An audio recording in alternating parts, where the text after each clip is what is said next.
అందరికీ welcome to my channel Sunrise సత్య.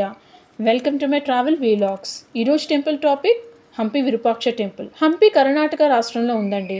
హంపిలో మనకి చాలా టెంపుల్స్ ఉన్నాయి. అందులో Virupaksha temple is the best temples అండి.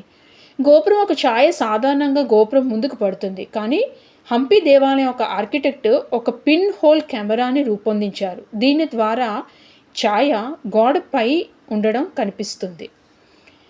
దేవాలయం ఉత్తర భాగంలో ఉన్న పుష్కరంలో కాలు కడుక్కుని పశ్చిమ ద్వారం నుండి ప్రవేశించి మనం ఆ గోడ మించి ఆ ఇన్వర్టెడ్ షాడో చూడగలుగుతాం.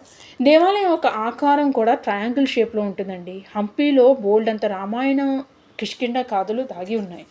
హంపి ప్రతి ఒక్కరూ చూడాల్సిన ప్రదేశం అండి. ఇది రాములవారు చాతుర్మాసంలో నడిచిన భూమి. నెక్స్ట్ వీడియోలో నాతో రెడీగా ఉండండి. రాములవారు నడిచిన భూమి నడుద్దాం. విరూపాక్ష నుండి విఠల టెంపుల్ వరకు కిష్కింధ కథలు చెప్పుకుందాం.